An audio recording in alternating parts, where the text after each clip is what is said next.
एको द्रष्टासि सर्वस्य मुक्तप्रायोऽसि सर्वदा अयमेव हि ते बन्धो द्रष्टारं पश्यसीतरम् अहं कर्तेत्य अहं मानमहा कृष्णायिदंशित नाहं कर्तेति विश्वास अमृतं पीत्वा सुखी भव एको विशुद्धबोधोऽहम् इति निश्चयवन्निना प्रज्वाल्य यज्ञानगहनं वीतशोकसुखी भव यत्र विश्वम् इदं भाति कल्पितं रज्जुसर्पवत् आनन्द परमानन्द सबोधस्त्वं सुखं चर मुक्ताभिमानी मुक्तो ये बद्धो बदाभिमान्यपि किं वदन्ति असत्येयं यामति सा गतिर्भवेत् आत्मा साक्षी विभुपूर्ण एको मुक्तश्चित्क्रिय असंगो निस्पृह शांतो ब्रह्मात् संसारवानिव कुटस्थं बोधम् अद्वैतम् आत्मानं परिभावय आभासोऽहं ब्रह्मं मुक्त्वा भावं बाह्यम् अथान्तरम्।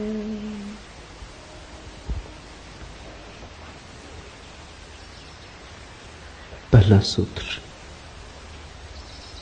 अष्टावक्र ने कहा, तू सब का एक दृष्टा है और सदा सचमुच मुक्त है।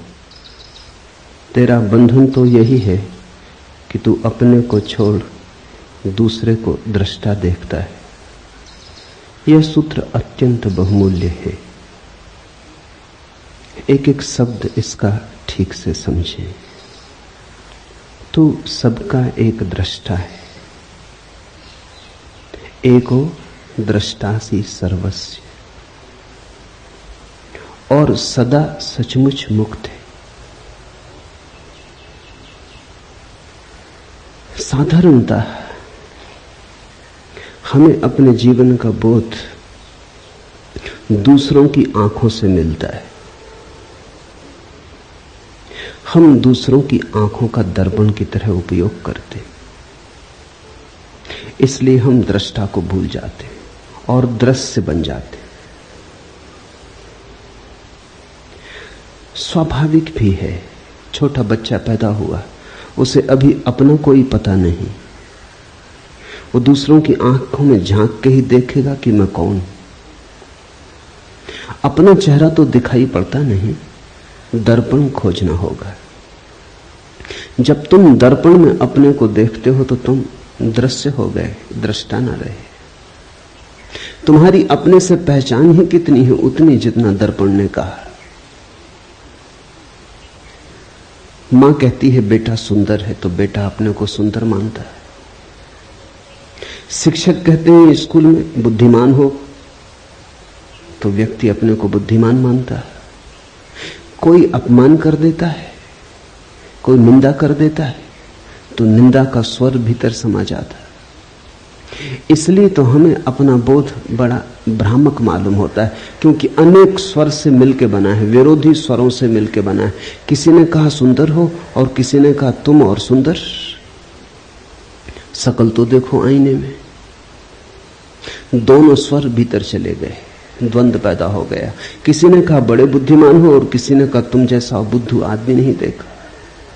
दोनों स्वर भीतर चले गए, दोनों भीतर जुड़ गए, बड़ी बेचैनी पैदा हो गई, बड़ा द्वंद्व पैदा हो गया। इसलिए तो तुम निश्चित नहीं हो कि तुम कौन हो।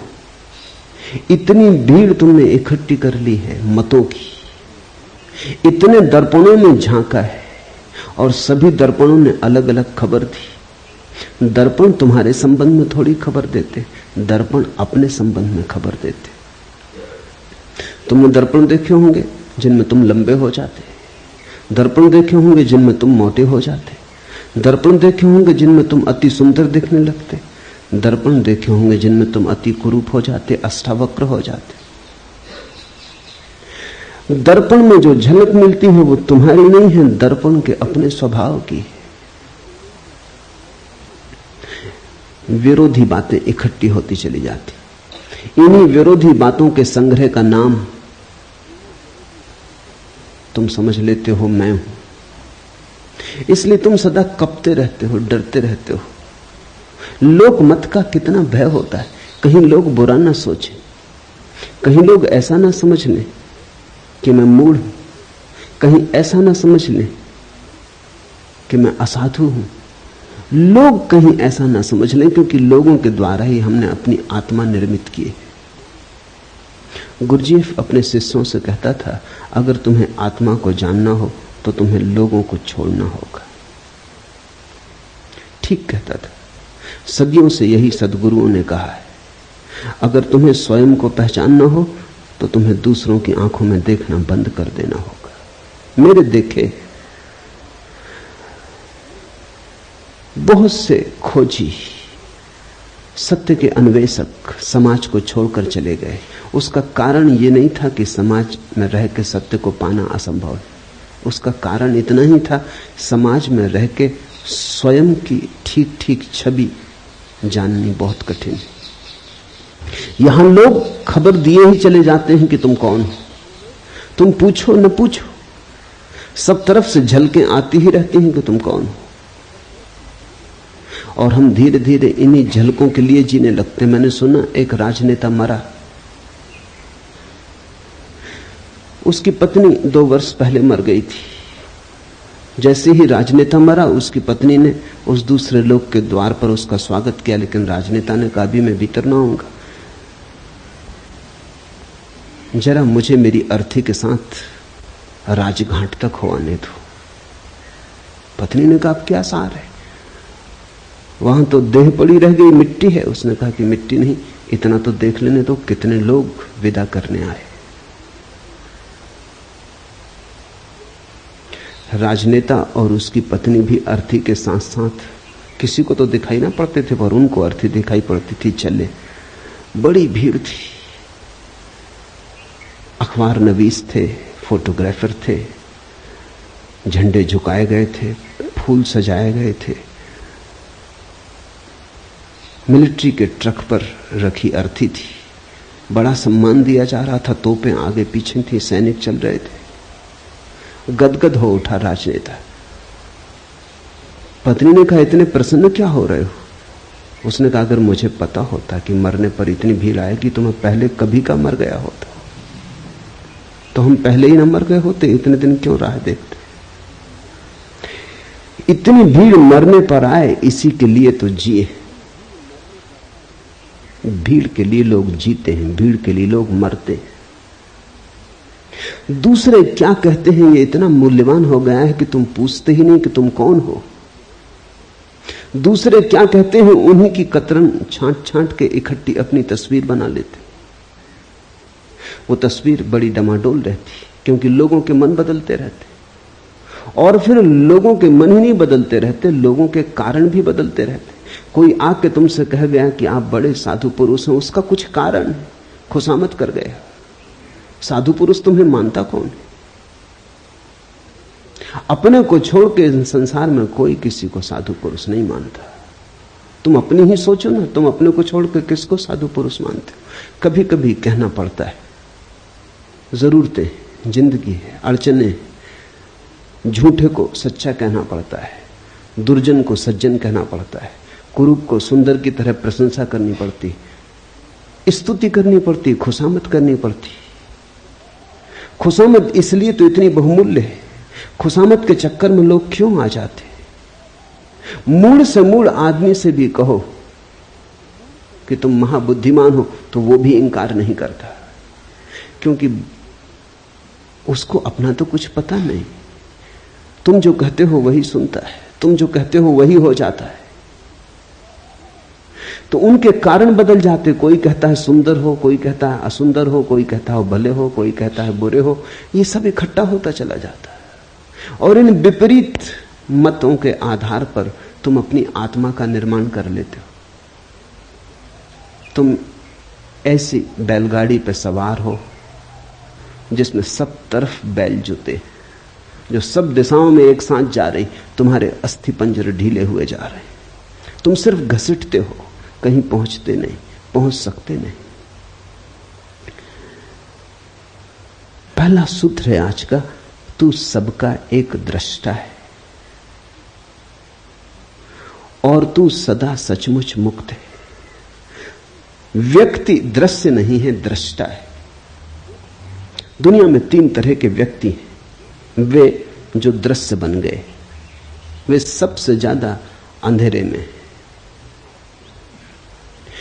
दूसरे वे जो दर्शक बन गए, वे पहले से थोड़े ठीक है लेकिन कुछ बहुत ज्यादा अंतर नहीं। तीसरे वे जो दृष्टा बन गए। तीनों को अलग अलग समझ लेना जरूरी है। जब तुम दृश्य बन जाते हो तो तुम वस्तु हो गए, तुमने आत्मा खो दी।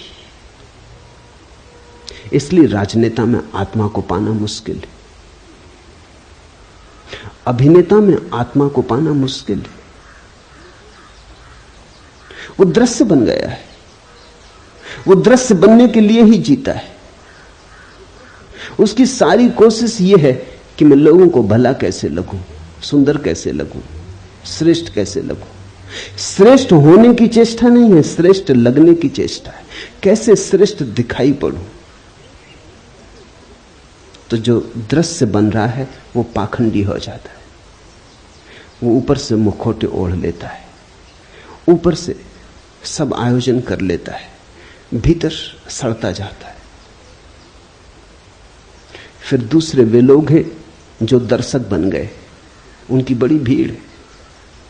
स्वभावतः पहले तरह के लोगों के लिए दूसरे तरह के लोगों की जरूरत है, नहीं तो दृश्य बनेंगे लोग कैसे। कोई राजनेता बन जाता है, फिर ताली बजाने वाली भीड़ मिल जाती, तो दोनों में बड़ा मेल बैठ जाता है। नेता हो तो अनुयायी भी चाहिए, कोई नाच रहा हो तो दर्शक भी चाहिए, कोई गीत गा रहा हो तो सुनने वाले भी चाहिए। तो कोई दृश्य बनने में लगा है, कुछ दर्शक बनकर रह गए। दर्शकों की बड़ी भीड़ है। पश्चिम के मनोवैज्ञानिक बड़े चिंतित थे, क्योंकि लोग बिल्कुल ही दर्शक होकर रह गए हैं। फिल्म दिखाते हैं, रेडियो खोल लेते हैं, टेलीविजन के सामने बैठ जाते हैं घंटों। अमेरिका में करीब करीब औसत आदमी 6 घंटे रोज टेलीविजन देख रहा है। फुटबॉल का मैच हो दिखाते हैं, कुश्ती हो रही हो तो दिखाते हैं, क्रिकेट हो तो दिखाते हैं, ओलंपिक हो तो दिखाते हैं। बस सिर्फ देखने वाले रह गए, खड़े हैं दर्शक की तरह राह के किनारे राहगीर। जीवन का जुलूस निकल रहा है, तुम देख रहे हो। कुछ हैं जो जीवन के जुलूस में सम्मिलित हो गए, वो जरा कठिन धंधा है, वहां बड़ी प्रतियोगिता है। जुलूस में सम्मिलित होना जरा मुश्किल है, बड़े संघर्ष और बड़े आक्रमण की जरूरत है। लेकिन जुलूस को देखने वालों की भी जरूरत है, वो किनारे खड़े देख रहे हैं। अगर वो ना हो तो जुलूस भी विदा हो जाए। तुम थोड़ा सोचो, अगर अनुयायी न चले पीछे तो नेताओं का क्या हो। अकेले झंडा ऊंचा रहे हमारा, बड़े बुद्धू मालूम पड़े, बड़े पागल मालूम पड़े। राह किनारे लोग चाहिए, भीड़ चाहिए, तो पागलपन भी ठीक मालूम पड़ता है। तुम थोड़ा सोचो, कोई देखने ना आए और क्रिकेट का मैच होता रहे, मैच के प्राण निकल गए। मैच के प्राण मैच में थोड़ी, वो देखने जो लाखों लोग इकट्ठे होते हैं उनमें। और आदमी अद्भुत है, आदमी तो घुड़दौड़ देखने भी जाते हैं। ये पूरा कोरेगांव पार्क घुड़दौड़ देखने वालों की बस्ती। ये बड़ी हैरानी की बात है, आदमी को दौड़ाओ, कोई घोड़ा देखने नहीं आता। घोड़े दौड़ते हैं, आदमी देखने जाते हैं। ये घोड़ों से भी गई बीती स्थिति हो गई। देखते ही देखते जिंदगी बीत जाती। दर्शक, प्रेम करते नहीं तुम, फिल्म में प्रेम चलता है वो देखते हो। नाचते नहीं तुम, कोई नाचता है तुम देखते हो। गीत तुम नहीं गुनगुनाते, कोई गुनगुनाता है तुम सुनते हो। तो तुम्हारा जीवन अगर नपुंसक हो जाए, अगर उसमें से सब जीवन ऊर्जा खो जाए तो आश्चर्य क्या। तुम्हारे जीवन में कोई गति नहीं है, कोई ऊर्जा का प्रवाह नहीं है, तुम मुर्दे की भांति बैठे हो। बस तुम्हारा कुल काम इतना है कि देखते रहो, कोई दिखाता रहे तुम देखते रहो। ये दो ही की बड़ी संख्या है दुनिया में, दोनों एक दूसरे से बंधे। मनोवैज्ञानिक कहते हैं दुनिया में हर बीमारी के दो पहलू होते। दुनिया में कुछ लोग हैं जिनको मनोवैज्ञानिक कहते हैं मैसोचिस्ट, पर स्वदुखवादी, वो अपने को सताते हैं। और दुनिया में दूसरा एक वर्ग है जिसको मनोवैज्ञानिक कहते हैं सैडिस्ट, पर दुखवादी, दूसरे को सताते। दोनों की जरूरत है, इसलिए दोनों जब मिल जाते हैं तो बड़ा राग रंग चलता है। मनोवैज्ञानिक कहते हैं कि अगर पति दूसरों को सताने वाला हो और स्त्री खुद को सताने वाली हो तो इससे बढ़िया जोड़ा और दूसरा नहीं होता। स्त्री अपने को सताने में मजा लेती है, पति दूसरे को सताने में मजा लेता है। राम मिलाई जोड़ी, कोई अंधा कोई कोढ़ी, मिल गए, बिल्कुल मिल गए, बिल्कुल ठीक बैठ गए। हर बीमारी के दो पहलू होते, दृश्य और दर्शक एक ही बीमारी के दो पहलू। स्त्रियां आमतौर से दृश्य बनना पसंद करती, पुरुष आमतौर से दर्शक बनना पसंद करते। मनोवैज्ञानिकों की भाषा में स्त्रियों को वो कहते हैं एग्जिबिशनिस्ट, नुमाइशी। उनका सारा रस नुमाइश बनने में। मुल्ला नसरुद्दीन मक्खियां मार रहा था, बहुत मक्खियां हो गई, तो पत्नी ने कहा इनको हटाओ। आईने के पास मक्खियां मार रहा था, बोला कि एक जोड़ा, दो मादाएं बैठी। पत्नी ने कहा हद हो गई, तुमने पता कैसे चलाया कि नर हैं कि मादाएं? उन्होंने कहा घंटे भर से आईने पे बैठी हैं, मादाएं होनी चाहिए, नर को आईने के पास क्या करना। स्त्रियां आईने से छूट ही नहीं पाती, आईना मिल जाए तो चुंबक की तरह खींच लेता है। सारी जिंदगी आईने के सामने बीत रही है, कपड़ों में, वस्त्रों में, सजावट में, श्रृंगार में। और बड़ी हैरानी की बात है, इतने सज धज के निकलती हैं, फिर कोई धक्का दे तो नाराज होती, कोई धक्का ना दे तो भी दुखी होंगी, क्योंकि धक्का देने के लिए इतना सज धजने का इंसान था, नहीं तो प्रयोजन क्या था। पति के सामने स्त्रियां नहीं सजती, पति के सामने तो वो भैरवी बनी बैठी रहती, क्योंकि वहां धक्का मुक्का समाप्त हो चुका है। लेकिन घर के बाहर जाएं तो बड़ी तैयारी करती हैं, वहां दर्शक मिलेंगे, वहां दृश्य बनना है। मनुष्य को, पुरुष को मनोवैज्ञानिक कहते हैं वोयूर। उसकी सारी नजर देखने में, उसका रस देखने में। स्त्रियों को देखने में रस नहीं, दिखाने में रस। इसलिए तो स्त्री पुरुषों का जोड़ा बैठ जाता, बीमारी के दो पहलू बिल्कुल एक साथ बैठ जाते। और ये दोनों ही अवस्थाएं रुग्ण हैं। अष्टावक्र कहते हैं मनुष्य का स्वभाव दृष्टा का है, न तो दृश्य बनना है और न दर्शक। अब कभी तुम ये भूल मत कर लेना, कई बार मैंने देखा है कुछ लोग ये भूल कर लेते हैं, वो समझते हैं दर्शक हो गए तो दृष्टा हो गए। इन दोनों शब्दों में बड़ा बुनियादी फर्क है। भाषा कोश में शायद फर्क ना हो, वहां दर्शक और दृष्टा का एक ही अर्थ होगा, लेकिन जीवन के कोश में बड़ा फर्क है। दर्शक का अर्थ है दृष्टि दूसरे पर है, और दृष्टा का अर्थ है दृष्टि अपने पर है। दृष्टि देखने वाले पर है तो दृष्टा, और दृष्टि दृश्य पर है तो दर्शक। बड़ा क्रांतिकारी भेद है, बड़ा बुनियादी भेद है। जब तुम्हारी नजर दृश्य पर अटक जाती है और तुम अपने को भूल जाते हो तो दर्शक। जब तुम्हारी दृष्टि से सब दृश्य विदा हो जाते हैं, तुम ही तुम रह जाते हो, जागरण मात्र रह जाता, होश मात्र रह जाता, तो दृष्टा। तो दर्शक तो तुम तब हो जब तुम बिल्कुल विस्मृत हो गए, तुम अपने को भूल ही गए, नजर लग गई। वहां सिनेमा हॉल में बैठे हो, 3 घंटे के लिए अपने को भूल जाते हो, याद ही नहीं रहती कि तुम कौन हो। दुख सुख चिंताएं सब भूल जाती, इसलिए तो भीड़ वहां पहुंचती। जिंदगी में बड़ा दुख है, चिंता है, परेशानी, कहीं चाहिए भूलने का उपाय। लोग बिल्कुल एकाग्र चित्त हो जाते, बस ध्यान उनका लगता ही फिल्म में। वहां देखते हैं पर्दे पे कुछ भी नहीं है, छायाएं डोल रही, मगर लोग बिल्कुल एकाग्र चित्त हैं। बीमारी भूल जाती, चिंता भूल जाती, बुढ़ापा भूल जाता, मौत भी आती हो तो भूल जाती। लेकिन दृष्टा नहीं हो गए हो तुम फिल्म में बैठ के, दर्शक हो गए, भूल ही गए अपने को। स्मरण ही ना रहा कि मैं कौन हूं। ये जो देखने की ऊर्जा है भीतर, इसकी तो स्मृति ही खो गई। बस सामने दृश्य है, उसी पर अटक गए, उसी में सब भांति डूब गए। दर्शक होना एक तरह का आत्मविस्मरण है, और दृष्टा होने का अर्थ है सब दृश्य विदा हो गए, पर्दा खाली हो गया, अब कोई फिल्म नहीं चलती वहां, न कोई विचार रहे, न कोई शब्द रहे, पर्दा बिल्कुल शून्य हो गया, कोरा और शुभ्र सफेद। देखने को कुछ भी ना बचा, सिर्फ देखने वाला बचा। और अब देखने वाले में डुबकी लगी तो दृष्टा। दृश्य और दर्शक, मनुष्यता इनमें बटी। कभी कभी कोई दृष्टा होता है, कोई अष्टावक्र, कोई कृष्ण, कोई महावीर, कोई बुद्ध। कभी कभी कोई जागता और दृष्टा होता है। तू सबका एक दृष्टा है।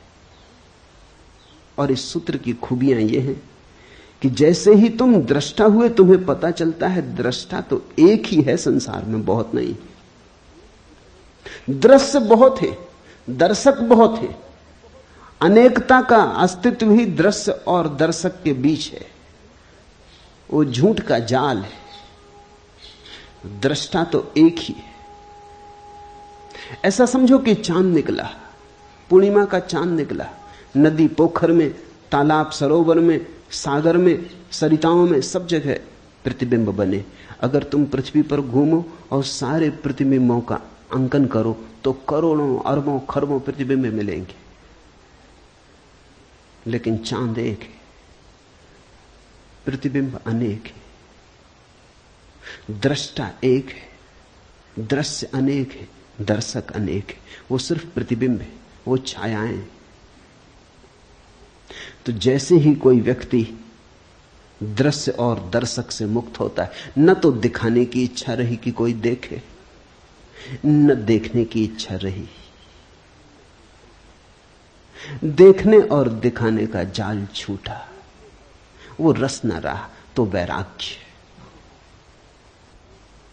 अब कोई इच्छा नहीं होती कोई देखे और कहे कि सुंदर हो, सज्जन हो, संत हो, साधु हो। अगर इतनी भी इच्छा भीतर रह गई कि लोग तुम्हें साधु समझें, तो अभी तुम पुराने जाल में पड़े हो।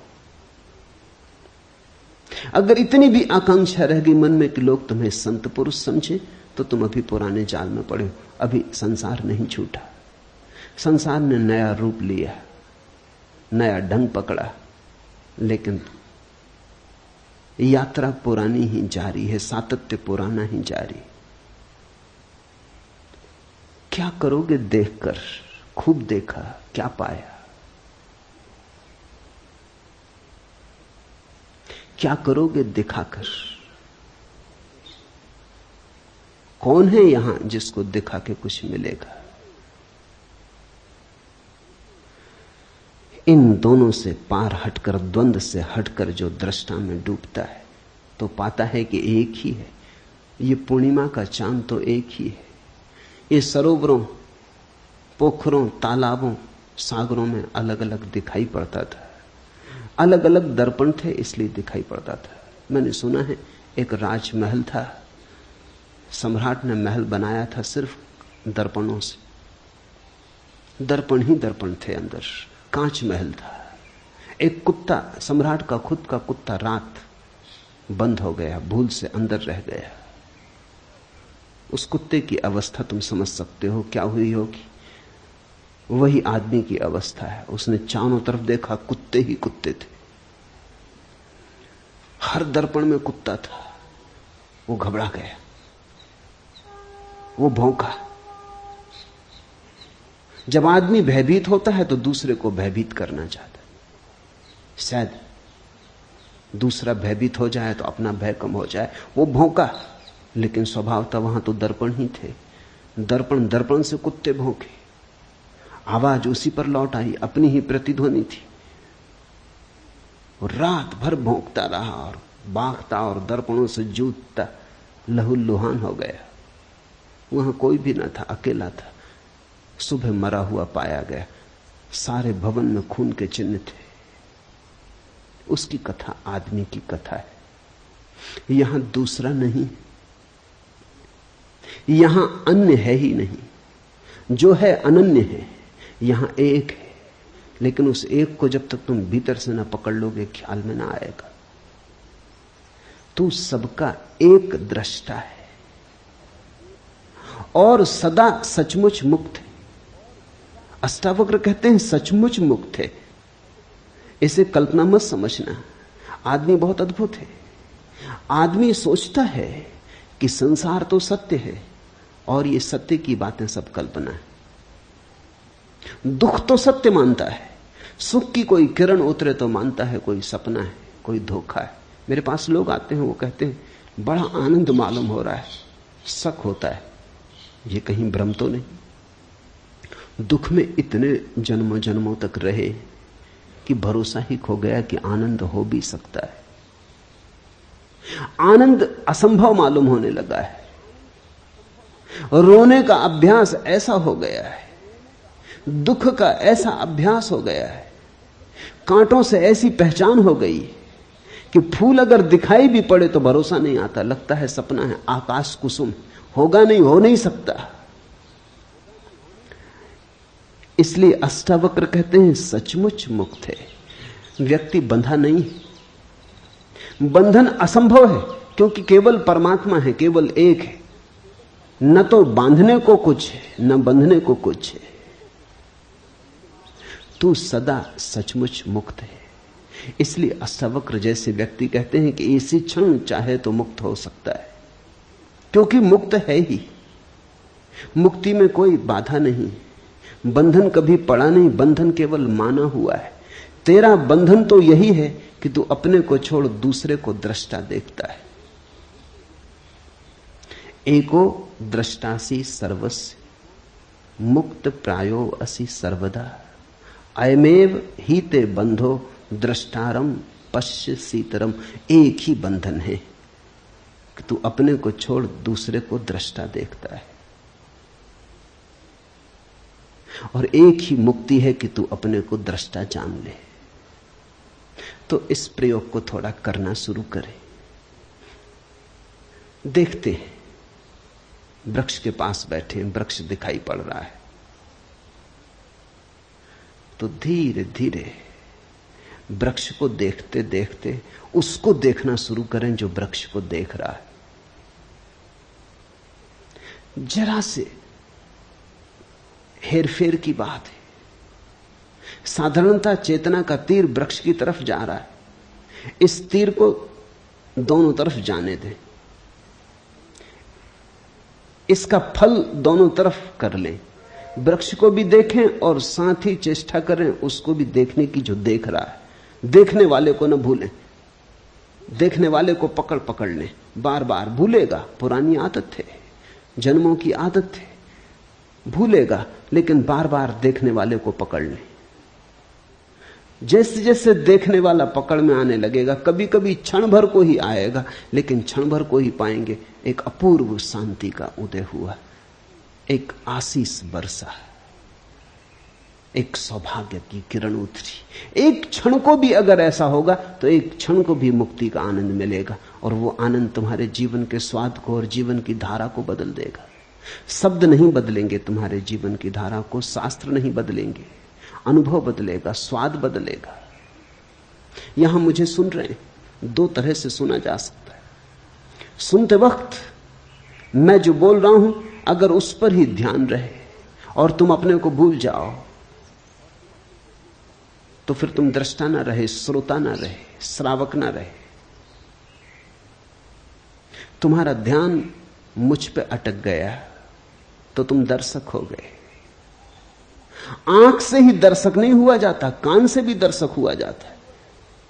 जब भी ध्यान ऑब्जेक्ट पर, विषय पर अटक जाए तो तुम दर्शक हो गए। सुनते वक्त सुनो मुझे, साथ में उसको भी देखते रहो, पकड़ते रहो, टटोलते रहो जो सुन रहा है। निश्चित ही तुम सुन रहे हो, मैं बोल रहा हूं। बोलने वाले पर ही नजर ना रहे, सुनने वाले को भी पकड़ते रहो, बीच बीच में उसको ख्याल लेते रहो। धीरे धीरे तुम पाओगे कि जिस घड़ी में तुमने सुनने वाले को पकड़ा, उसी घड़ी में तुमने मुझे सुना, से सब व्यर्थ गया। जब तुम सुनने वाले को पकड़ के सुनोगे, तब जो मैं कह रहा हूं वही तुम्हें सुनाई पड़ेगा। और अगर तुमने सुनने वाले को नहीं पकड़ा है तो तुम न मालूम क्या क्या सुन लोगे जो मैंने ना तो कहा, ना अष्टावक्र ने कहा है। तब तुम्हारा मन बहुत से जाल बुन लेगा, तुम बेहोश हो। बेहोशी में तुम कैसे होश की बातें समझ सकते हो? ये बातें होश की हैं, ये बातें किसी और दुनिया की हैं। तुमने अगर नींद में सुना तो तुम इन बातों के आसपास अपने सपने गूंथ लोगे, तुम इन बातों का रंग खराब कर दोगे, तुम इनको पोत लोगे, तुम अपने ढंग से इनका अर्थ निकाल लोगे, तुम इनकी व्याख्या कर लोगे। तुम्हारी व्याख्या में ही ये अद्भुत वचन मुर्दा हो जाएंगे। तुम्हारे हाथ लाश लगेगी अष्टावक्र की, जीवित अष्टावक्र से तुम चूक जाओगे। क्योंकि जीवित अष्टावक्र को पकड़ने के लिए तो तुम्हें अपने दृष्टा को पकड़ना होगा। वहां है जीवित अष्टावक्र।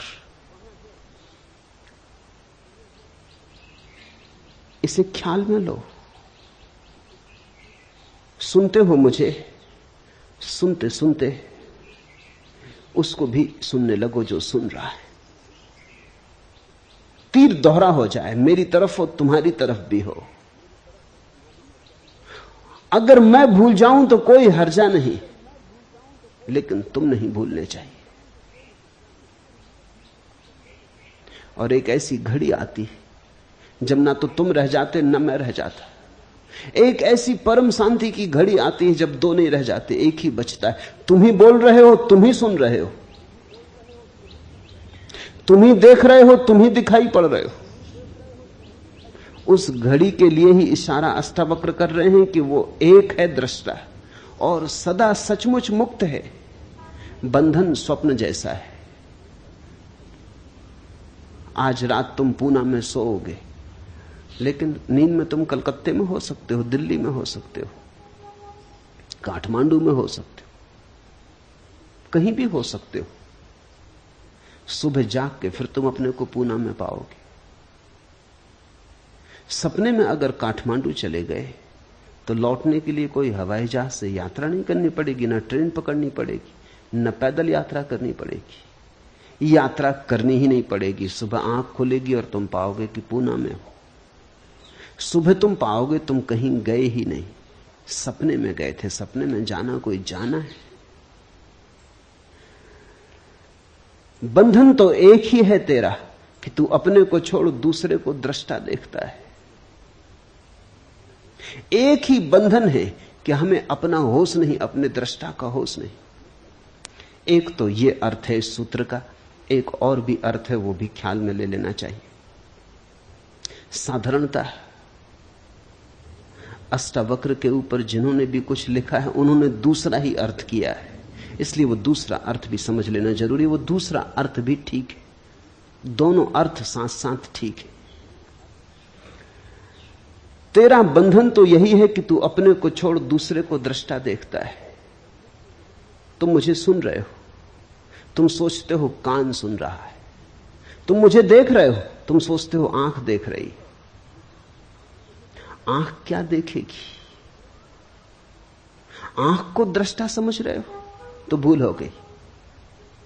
देखने वाला तो आंख के पीछे, सुनने वाला तो कान के पीछे। तुम मेरे हाथ को छुओ तो तुम सोचोगे तुम्हारे हाथ ने मेरे हाथ को छुआ, गलती हो रही। छूने वाला तो हाथ के भीतर छिपा है। हाथ क्या छुएगा? कल मर जाओगे, लाश पड़ी रह जाएगी, लोग हाथ पकड़े बैठे रहेंगे, कुछ भी ना छुएगा। लाश पड़ी रह जाएगी, आंख खुली पड़ी रहेगी, सब दिखाई पड़ेगा और कुछ भी दिखाई ना पड़ेगा। लाश पड़ी रह जाएगी, संगीत होगा, बैंड बाजे बजेंगे, कान पर चोट भी लगेगी, झंकार भी आएगी, लेकिन कुछ भी सुनाई ना पड़ेगा। जिसे सुनाई पड़ता था, जिसे दिखाई पड़ता था, जिसे स्पर्श होता था, स्वाद होता था, वो जा चुका। इंद्रियां नहीं अनुभव लाती, इंद्रियों के पीछे छिपा हुआ कोई। तो दूसरा अर्थ इस सूत्र का है कि तुम अपने को ही दृष्टा जानना, शरीर को मत जान लेना, आंख को, कान को, इंद्रियों को मत जान लेना, भीतर की चेतना को ही दृष्टा जानना।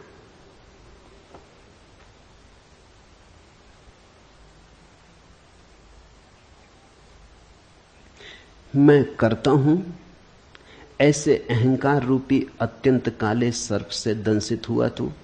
मैं करता नहीं हूं ऐसे विश्वास रूपी अमृत को पीकर सुखी हो।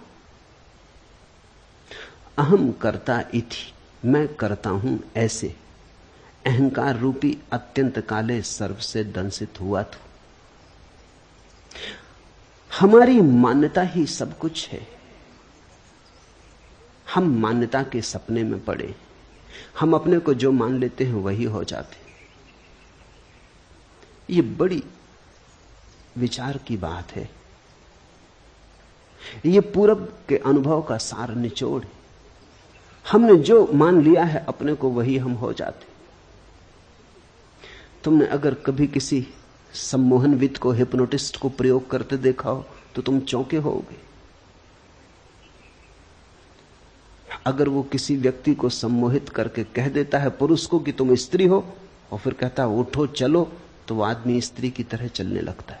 बहुत कठिन है स्त्री की तरह चलना, उसके लिए खास तरह का शरीर का ढांचा चाहिए। स्त्री की तरह चलने के लिए गर्भ की खाली जगह चाहिए पेट में, अन्यथा कोई स्त्री की तरह चल नहीं सकता। या बहुत अभ्यास करे तो चल सकता है। लेकिन कोई सम्मोहनविद किसी को सुला देता है बेहोशी में, वो कहता है उठो तुम स्त्री हो, पुरुष नहीं, चलो, वो स्त्री की तरह चलने लगता है। वो उसे प्याज पकड़ा देता है और कहता है ये सेव है, नाश्ता कर लो। वो प्याज का नाश्ता कर लेता है और उससे पूछो कैसा स्वाद, वो कहता है बड़ा स्वादिष्ट। उसे पता भी नहीं चलता कि ये प्याज है, उसे बास भी नहीं आती। सम्मोहनविदों ने अनुभव किया है, और अब तो ये वैज्ञानिक तथ्य है, इस पर बहुत प्रयोग हुए हैं। मूर्छित सम्मोहन में मूर्छित व्यक्ति के हाथ में उठा के एक साधारण कंकड़ रख दो और कह दो अंगारा रख दिया है, वो झटक के फेंक देता है, चीख मारता है कि जल गया। इतने तक भी बात होती तो ठीक था, लेकिन हाथ पे फफोला आ जाता है। तुमने खबर सुनी होगी लोगों की कि जो आग पर चल लेते हैं वो भी सम्मोहन की गहरी अवस्था है। अगर तुमने ऐसा मान लिया कि नहीं जलूंगा तो आग भी नहीं जलाती। मानने की बात है, अगर जरा भी संदेह रहा तो मुश्किल हो जाएगी, तो जल जाओगे। ऐसा बहुत बार हुआ है कि कुछ लोग सिर्फ हिम्मत करके चले गए कि जब इतने लोग चल रहे हैं तो हम भी चल लेंगे, लेकिन भीतर संदेह का कीड़ा था, वो जल गए। ऑक्सफोर्ड यूनिवर्सिटी में इस पर प्रयोग किया गया। लंका से कुछ बौद्ध भिक्षु बुलाए गए थे चलने के लिए। वो बुद्ध पूर्णिमा को हर वर्ष बुद्ध की स्मृति में आग पर चलते, वो बात बिल्कुल ठीक है। बुद्ध की स्मृति में आग पर चलना चाहिए, क्योंकि बुद्ध की कुल स्मृति इतनी है कि तुम देह नहीं हो। तो जब हम देह ही नहीं है तो आग हमें कैसे जलाएगी?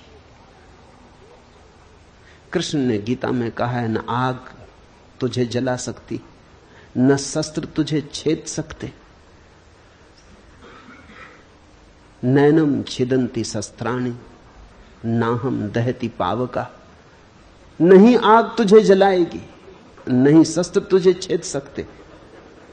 तो बुद्ध पूर्णिमा के दिन श्रीलंका में बौद्ध भिक्षु आग पर चलते, उन्हें निमंत्रित किया गया, वो ऑक्सफोर्ड में भी चले। जब वो ऑक्सफोर्ड में चल रहे थे तो एक भिक्षु जल गया। कोई 20 भिक्षु चले, एक भिक्षु जल गया। खोजबीन की गई कि बात क्या हुई। वो भिक्षु सिर्फ इंग्लैंड देखने आया था, उसे कोई भरोसा नहीं था कि वो चल पाएगा। उसकी मर्जी कुछ और थी, वो तो सिर्फ यात्रा करने आया था। उसकी तो आकांक्षा इतनी थी कि इंग्लैंड देख लेंगे, और उसने सोचा जब ये 19 लोग नहीं जलते तो मैं क्यों जलूंगा। मगर भीतर संदेह का कीड़ा था, वो जल गया। और वहीं उसी रात दूसरी घटना घटी कि एक प्रोफेसर, ऑक्सफोर्ड यूनिवर्सिटी का प्रोफेसर, जिसने कभी ये घटना न देखी थी न सुनी थी, वो सिर्फ बैठ के देख रहा था, उसे देख के इतना भरोसा आ गया कि वो उठा और चलने लगा और चल गया। न तो वो बौद्ध था, न धार्मिक था, उसे तो कुछ पता ही नहीं था। उसे तो सिर्फ इतने लोगों का चलना देख के ये लगा, ये भाव ऐसी गहनता से उठा, ये श्रद्धा इतनी सघन हो गई कि वो उठा एक गहन आनंद भाव में और नाचने लगा आग पर। भिक्षु भी चौंके, क्योंकि भिक्षुओं को तो ये ख्याल था कि बुद्ध भगवान उन्हें बचा रहे। ये आदमी तो कोई बौद्ध नहीं है, ये तो अंग्रेज था, और धार्मिक भी नहीं था, चर्च भी नहीं जाता था, तो क्राइस्ट भी इसकी फिक्र नहीं करेंगे। बुद्ध से तो कुछ लेना देना है नहीं, इसका तो कोई भी मालिक नहीं था, सिर्फ श्रद्धा। हम जो मानते हैं गहन श्रद्धा में वही हो जाते।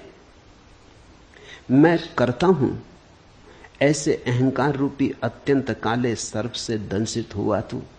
मैं करता नहीं हूं ऐसे विश्वास रूपी अमृत को पीकर सुखी हो।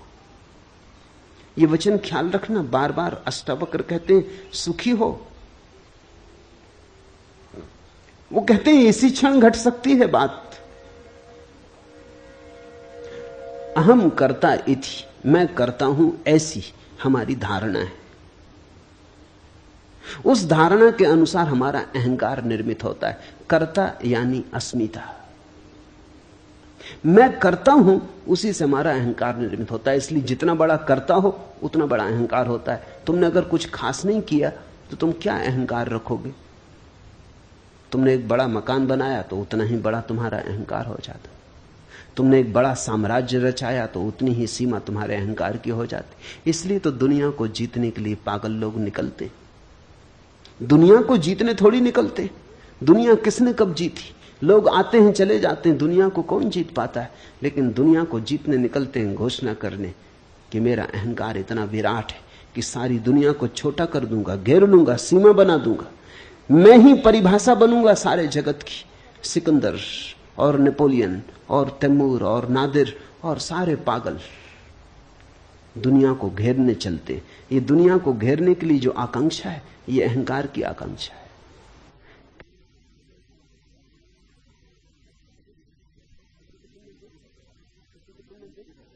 किसी को तुमने देखा मंत्री हो गया या मुख्यमंत्री हो गया, तब उसकी चाल देखी, फिर पद पर नहीं रहा तब उसको देखा, ऐसी खराब हालत हो जाती पद से उतर के। आदमी वही है, बल खो जाता है। वो जो अहंकार का विष था, जो गति दे रहा था, नशा दे रहा था, वो चाल में जो मस्ती आ गई थी, सिर ऊंचा उठ गया था, रीढ़ सीधी हो गई थी, वो सब खो जाता है। क्या हो गया है? एक क्षण पहले इतना बल मालूम होता था, एक क्षण बाद ऐसा निर्बल हो गया। राजनीतिक पदों से उतर के ज्यादा दिन जिंदा नहीं रहते।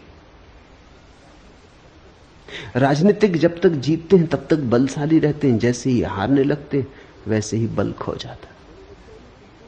मनोवैज्ञानिक कहते हैं कि लोग रिटायर होकर जल्दी मर जाते।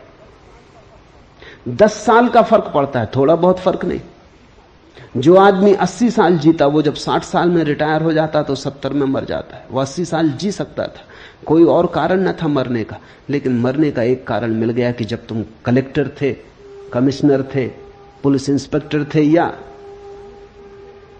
कांस्टेबल ही सही, स्कूल के मास्टर ही सही। स्कूल के मास्टर की भी अकड़ होती, उसकी भी एक दुनिया होती। 30-40 लड़कों पर तो रोब बांधे ही रखता है, उनको तो दबाए ही रखता है, वहां तो सम्राट ही होता है। कहते हैं जब औरंगजेब ने अपने बाप को कारागृह में बंद कर दिया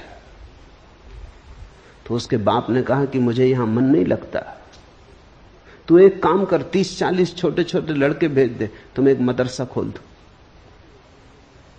कहते हैं औरंगजेब ने कहा कि बाप जेल में तो पड़ गया है लेकिन पुरानी सम्राट होने की अकड़ नहीं जाती, तो 30-40 लड़कों पे ही अब मालकियत करेगा। उसने इंतजाम कर दिया। छोटा छोटा स्कूल का मास्टर भी 30-40 लड़कों की दुनिया में तो राजा है। बड़े से बड़े राजा को भी इतना बल कहां होता है। कहो उठो तो उठते हैं लोग, कहो बैठो तो बैठते हैं लोग, सब उसके हाथ में। स्कूल का मास्टर ही सही, कलेक्टर हो, डिप्टी कलेक्टर हो, मिनिस्टर हो, कोई भी हो, जैसे ही रिटायर होता है वैसे ही बल खो जाता। अब कोई रास्ते पर नमस्कार नहीं करता, अब कहीं भी उसकी कोई सार्थकता नहीं मालूम होती, वो फिजूल मालूम पड़ता है, जैसे कूड़े के ढेर पर फेंक दिया गया या कबाड़ खाने में डाल दिया गया। अब उसकी कहीं कोई जरूरत नहीं, जहां भी जाता है लोग उसको सहते, मगर उनके भाव से पता चलता है कि अब जाओ, भी क्षमा करो, अब यहां किस लिए चले आए, अब दूसरा काम करने दो। वही लोग जो उसकी खुशामद करते थे रास्ते से कन्नी काट जाते, वही लोग जो उसके पैर दाबते थे अब दिखाई नहीं पड़ते। अचानक उसके अहंकार का गुब्बारा सिकुड़ जाता है, जैसे गुब्बारा फूट गया, हवा निकलने लगी, पंचर हो गया, सिकुड़ने लगता है। जीने में कोई अर्थ नहीं मालूम होता, मरने की आकांक्षा पैदा होने लगती। वो सोचने लगता है अब मर ही जाऊं, क्योंकि अब क्या सहार। रिटायर होकर लोग जल्दी मर जाते क्योंकि उनके जीवन का सारा बल तो उनके साम्राज्यों में था। कोई हेड क्लर्क था तो 10-5 क्लर्कों को ही सता रहा था। इससे कोई फर्क नहीं पड़ता कि तुम कौन हो, तुम चपरासी सही, मगर चपरासी की भी अकड़ होती। जब जाओ दफ्तर में अंदर तो चपरासी को बैठो, स्टूल पे ही बैठा है बाहर, लेकिन उसकी अकड़ देखो, कहता ठहरो। मुल्ला नसरुद्दीन कांस्टेबल का काम करता था, एक महिला को तेजी से कार चलाते हुए पकड़ लिया, जल्दी से निकाली नोटबुक, लिखने लगा। महिला ने कहा सुनो, बेकार लिखा पढ़ी मत करो, मेयर मुझे जानते, मगर वो लिखते ही रहा। महिला ने कहा कि सुनते हो कि नहीं, चीफ मिनिस्टर भी मुझे जानते, मगर वो लिखते ही रहा। आखिर महिला ने आखिरी दांव मारा, उसने कहा सुनते हो कि नहीं, इंदिरा गांधी भी मुझे जानती। मुल्ला ने कहा बकवास बंद करो, मुल्ला नसरुद्दीन तुम्हें जानता है। उस महिला ने कहा कौन मुल्ला नसरुद्दीन, मतलब? उसने कहा मेरा नाम मुल्ला नसरुद्दीन, अगर मैं जानता हूं तो कुछ हो सकता है, बाकी कोई भी जानता रहे, भगवान भी तुम्हें जानता हो। ये रिपोर्ट लिखी जाएगी, ये मुकदमा चलेगा। हर आदमी की अपनी अकड़ है, कांस्टेबल की भी अपनी अकड़ है, उसकी भी अपनी दुनिया है, अपना राज्य, उसके भीतर फंसे कि वो सताएगा। अहंकार जीता है उस सीमा पर जो तुम कर सकते हो। इसलिए तुम देखना, अहंकारी आदमी हां कहने में बड़ी मजबूरी अनुभव करता है। तुम अपने में ही निरीक्षण करना। ये मैं कोई दूसरों को जांचने के लिए तुम्हें मापदंड नहीं दे रहा हूं, तुम अपना ही आत्मविश्लेषण करना। नहीं कहने में मजा आता है, क्योंकि नहीं कहने में बल मालूम पड़ता है। बेटा पूछता है मां से कि जरा बाहर खिलाऊं, वो कहता नहीं नहीं। अभी बाहर खेलने में कुछ हर्जा भी नहीं है। बाहर नहीं खेलेगा बेटा तो कहां खेलेगा? और मां भी जानती है कि जाएगा ही वो, थोड़ा शोरगुल मचाएगा, वो भी अपना बल दिखलाएगा, बलों की टक्कर होगी, थोड़ी राजनीति चलेगी, वो चीख पुकार मचाएगा, बर्तन पटकेगा, तब वो कहेगी अच्छा जा बाहर खेल। लेकिन वो जब कहेगी जा बाहर खेल तब ठीक है, तब उसकी आज्ञा से जा रहा है।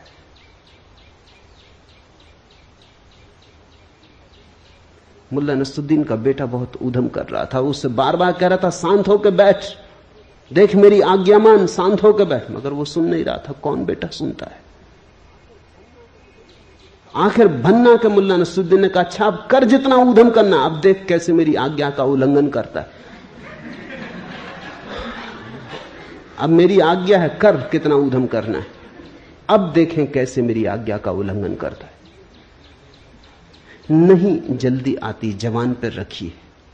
तुम जरा गौर करना, 100 में 90 मौकों पर जहां नहीं कहने की कोई भी जरूरत न थी, वहां भी तुम नहीं कहते हो। नहीं कहने का मौका तुम चूकते नहीं, नहीं कहने का मौका मिले तो झपट के लेते हो। हां कहने में बड़ी मजबूरी लगती, हां कहने में बड़ी दयनीयता मालूम होती। हां कहने का मतलब होता तुम्हारा कोई बल नहीं। इसलिए जो बहुत अहंकारी हैं वो नास्तिक हो जाते। नास्तिक का मतलब उन्होंने आखिरी नहीं कह दी, उन्होंने कह दिया ईश्वर भी नहीं, और की तो बात छोड़ो। नास्तिक का अर्थ है कि उसने आखिरी अल्टीमेट परम इंकार कर दिया। आस्तिक का अर्थ है उसने परम स्वीकार कर लिया, उसने हां कह दिया ईश्वर है। ईश्वर को हां कहने का मतलब है मैं ना रहा, ईश्वर को न कहने का मतलब है बस मैं ही रहा, अब मेरे ऊपर कोई भी नहीं, मेरे पार कोई भी नहीं, मेरी सीमा बांधने वाला कोई भी नहीं। हमारा कर्तृत्व हमारे अहंकार को भरता है। इसलिए अष्टावक्र के सूत्र को ख्याल करना, मैं करता हूं, अहम कर्ता इति। ऐसे अहंकार रूपी अत्यंत काले सर्प से दंसित हुआ तो व्यर्थी पीड़ित और परेशान हो रहा है। यह पीड़ा कोई बाहर से नहीं आती, यह दुख हम जो झेलते हैं अपना निर्मित किया हुआ है। जितना बड़ा अहंकार उतनी पीड़ा होगी। अहंकार घाव है, जरा सी हवा का झोंका भी दर्द दे जाता है। निरअहंकारी व्यक्ति को दुखी करना असंभव है, अहंकारी व्यक्ति को सुखी करना असंभव है। अहंकारी व्यक्ति ने तय ही कर लिया कि अब सुखी नहीं होना है, क्योंकि सुख आता है हां भाव से, स्वीकार भाव से। सुख आता है ये बात जानने से कि मैं क्या हूं, एक बूंद हूं सागर में, सागर की एक बूंद हूं, सागर ही है, मेरा होना क्या है। जिस व्यक्ति को अपने न होने की प्रतीति सघन होने लगती है, उतने ही सुख के अंबार उस पर बरसने लगते। जो मिटा वो भर दिया जाता है, जिसने अकड़ दिखाई वो मिट जाता है। मैं करता नहीं हूं ऐसे विश्वास रूपी अमृत को पीकर तू सुखी हो। मैं करता नहीं हूं ऐसे भाव को अष्टावक्र अमृत कहते। अहम न करता इति, यही अमृत है। इसका एक अर्थ और भी समझ लेना चाहिए। सिर्फ अहंकार मरता है, तुम कभी नहीं मरते। इसलिए अहंकार मृत्यु है, विष है। जिस दिन तुमने जान लिया कि अहंकार है ही नहीं, बस मेरे भीतर परमात्मा ही है, उसकी है एक फैलाव, उसकी ही एक किरण, उसकी ही एक बूंद, फिर तुम्हारी कोई मृत्यु नहीं, फिर तुम अमृत हो। परमात्मा के साथ तुम अमृत हो, अपने साथ तुम मरण धर्मा हो। अपने साथ तुम अकेले हो, संसार के विपरीत हो, अस्तित्व के विपरीत हो, तुम असंभव युद्ध में लगे हो जिसमें हार सुनिश्चित है। परमात्मा के साथ सब तुम्हारे साथ है, जिसमें हार असंभव है, जीत सुनिश्चित है। सबको साथ लेके चल पड़ो। जहां सहयोग से घट सकता हो वहां संघर्ष क्यों करते हो? जहां झुक के मिल सकता हो वहां लड़के लेने की चेष्टा क्यों करते हो? जहां सरलता से, विनम्रता से मिल जाता हो वहां तुम व्यर्थी ऊधम क्यों मचाते हो? व्यर्थ का उत्पात क्यों करते हो? मैं करता नहीं हूं, ऐसे विश्वास रूपी अमृत को पीकर सुखी हो। जनक ने पूछा है कैसे हम सुखी हो, कैसे सुख हो, कैसे मुक्ति मिले। कोई विधि नहीं बता रहे हैं अष्टावक्र, वो नहीं कह रहे हैं कि साधो इस तरह, वो कहते हैं देखो इस तरह, दृष्टि ऐसी हो बस। ये सारा दृष्टि का ही उपद्रव है। दुखी हो तो गलत दृष्टि आधार है, सुखी होना है तो ठीक दृष्टि। विश्वास रूपी अमृत को पीकर सुखी हो, इसमें विश्वास की भी परिभाषा समझने जैसी है। अविश्वास का अर्थ होता है तुम अपने को समग्र के साथ एक नहीं मानते, उसी से संदेह उठता है। अगर तुम समग्र के साथ अपने को एक मानते हो तो कैसा अविश्वास? जहां ले जाएगा अस्तित्व वही शुभ है। न हम अपनी मर्जी आए न अपनी मर्जी जाते, न तो हमें जन्म का कोई पता है क्यों जन्मे, न हमें मृत्यु का कोई पता है क्यों मरेंगे। न हमसे किसी ने पूछा जन्म के पहले कि जन्मना चाहते हो, न हमसे कोई मरने के पहले पूछेगा कि मरोगे, मरने की इच्छा है। सब यहां हो रहा है, हमसे कौन पूछता है? हम व्यर्थ ही बीच में क्यों अपने को लाएं? जिससे जीवन निकला है उसी में हम विसर्जित होंगे, और जिसने जीवन दिया है उस पर अविश्वास कैसा? जहां से इस सुंदर जीवन का आविर्भाव हुआ है उस स्रोत पर अविश्वास कैसा? जहां से ये फूल खिले, जहां ये कमल खिले, जहां ये चांद तारे, जहां ये मनुष्य पशु पक्षी हैं, जहां इतना गीत है, जहां इतना संगीत है, जहां इतना प्रेम है, उस पर अविश्वास क्यों? विश्वास का अर्थ है हम अपने को विजाती नहीं मानते, परदेसी नहीं मानते। हम अपने को इस अस्तित्व के साथ एक मानते। इस एक की उद्घोषणा के होते ही जीवन में सुख की वर्षा हो जाती। ऐसे विश्वास रूपी अमृत को पीकर सुखी हो। विश्वास अमृतम पीत्वा सुखी भव। अभी हो जा सुखी, पीत्वा सुखी भव, इसी क्षण हो जा सुखी। मैं एक विशुद्ध बोध हूं, ऐसी निश्चय रूपी अग्नि से अज्ञान रूपी वन को जलाकर तू वीत सुख हुआ, सुखी हो। अभी हो जा दुख के पार। एक छोटी सी बात को जान लेने से दुख विसर्जित हो जाता है कि मैं विशुद्ध बोध हूं, कि मैं मात्र साक्षी भाव हूं, कि मैं केवल दृष्टा हूं। अहंकार का रोग एकमात्र रोग है। मैंने सुना है दिल्ली के एक कवि सम्मेलन में मुल्ला नसरुद्दीन भी सम्मिलित हुआ। जब कवि सम्मेलन समाप्त हुआ और संयोजक पारिश्रमिक बांटने लगे तो वो तृप्त न हुआ। पारिश्रमिक जितना वो सोचता था उतना उसे मिला नहीं। वो बड़ा नाराज हुआ। उसने कहा, जानते हो मैं कौन हूं? मैं पूना का कालिदास हूं। संयोजक भी छठे लोग रहे होंगे। उन्होंने कहा, ठीक, लेकिन ये तो बताइए कि पूना के किस मोहल्ले के कालिदास? मोहल्ले मोहल्ले में कालिदास है, मोहल्ले मोहल्ले में टैगोर है। हर आदमी यही सोचता है कि अनूठी अद्वितीय प्रतिभा है उसकी। अरब में कहावत है कि परमात्मा जब किसी आदमी को बनाता तो उसके कान में कह देता, तुमसे बेहतर आदमी कभी बनाया ही नहीं। और ये सभी से कहता है। ये मजाक बड़ी गहरी है। और हर आदमी मन में यही ख्याल लिए जीता है कि मुझसे बेहतर आदमी कोई बनाया नहीं, मैं सर्वोत्कृष्ट कृति हूं। कोई माने न माने तो उनकी नासमझी, ऐसे मैं सर्वोत्कृष्ट कृति हूं। इस दंभ में जीता आदमी बड़े दुख पाता है, क्योंकि इस दंभ के कारण वो बड़ी अपेक्षाएं करता है जो कभी पूरी नहीं होंगी। उसकी अपेक्षाएं अनंत हैं, जीवन बहुत छोटा है। जिसने भी अपेक्षा बांधी वो दुखी होगा, इस जीवन को एक और ढंग से भी जीने की कला है, अपेक्षा शून्य, बिना कुछ मांगे। जो मिल जाए उसके प्रति धन्यवाद से भरे हुए, कृतज्ञ भाव से। वही आस्तिक की प्रक्रिया है। जो तुम्हें मिला है वो इतना है,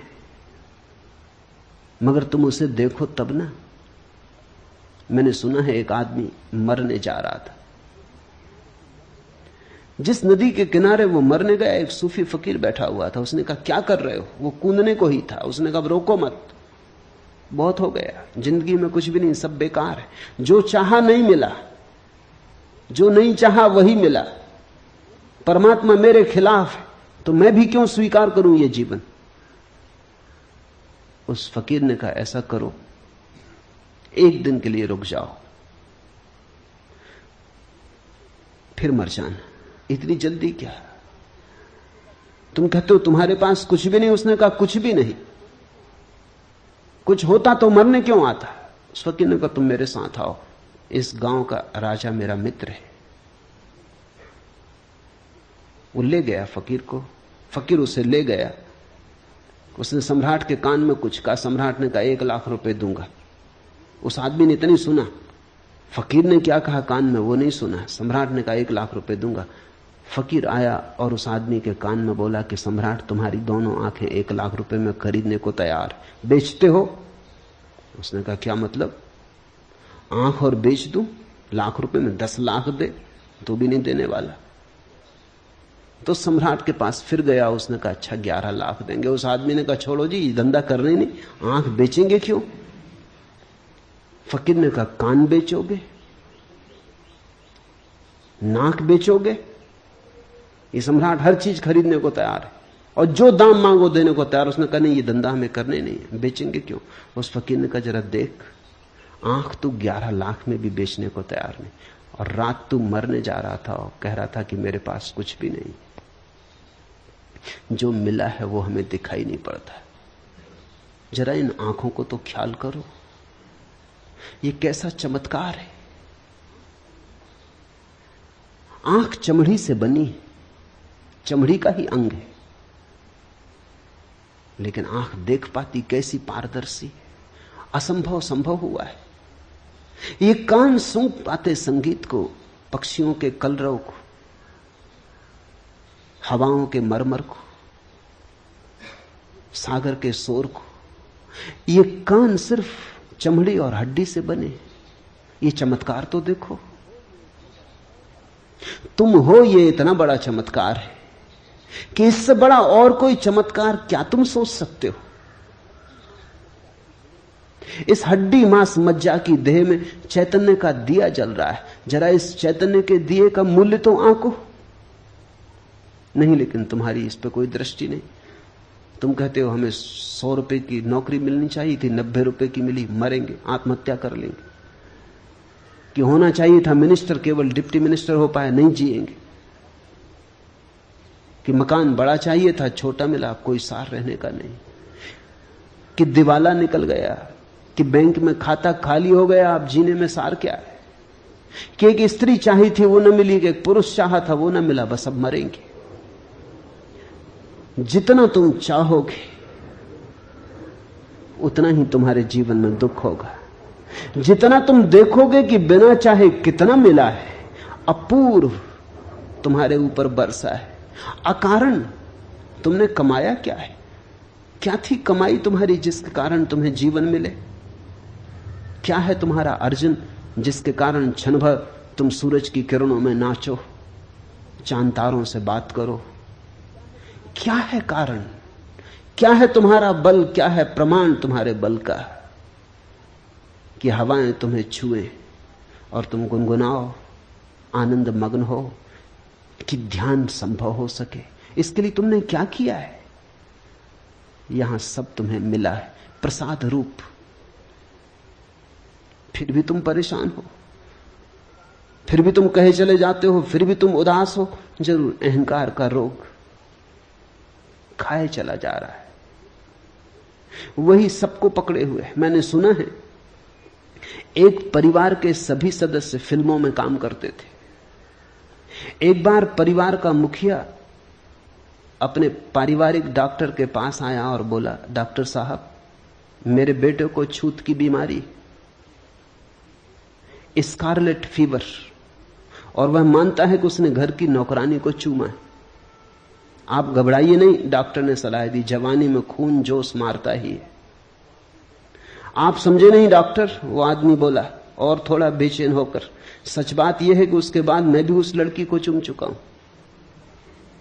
तब तो मामला कुछ गड़बड़ नजर आता है। डॉक्टर ने स्वीकार किया। अभी क्या गड़बड़ है डॉक्टर साहब? उसके बाद मैं अपनी पत्नी को भी 2 बार चूम चुका हूं। इतना सुनते ही डॉक्टर अपनी कुर्सी से उछल के चिल्लाया, तब तो मारे गए, तब तो ये वाहियात बीमारी मुझे भी लग चुकी होगी। वो उनकी पत्नी को चूम चुके। ऐसी बीमारी फैलती चली जाती। अहंकार छूत की बीमारी है। जब बच्चा पैदा होता है तो कोई अहंकार नहीं होता, बिल्कुल निरअहंकार, निर्दोष होता है। खुली किताब होता है, कुछ भी लिखावट नहीं होती, खाली किताब होता है। फिर धीरे धीरे अक्षर लिखे जाते, फिर धीरे धीरे अहंकार निर्मित किया जाता है।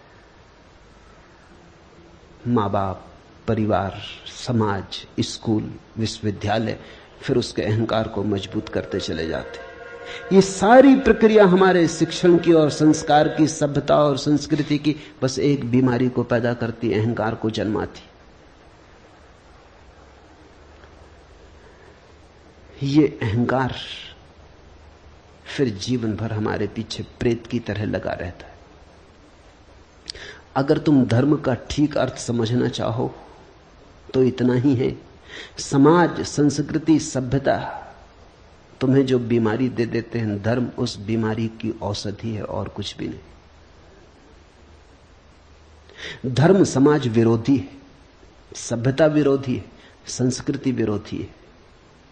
धर्म बगावत है, धर्म क्रांति है। धर्म की क्रांति का कुल अर्थ इतना ही है कि तुम्हें जो दे दिया है दूसरों ने, उसे किस भांति तुम्हें सिखाया जाए कि तुम उसे छोड़ दो, उसे पकड़ के मत चलो। वही तुम्हारी पीड़ा है, वही तुम्हारा नरक है। अहंकार के अतिरिक्त जीवन में और कोई बोझ नहीं है।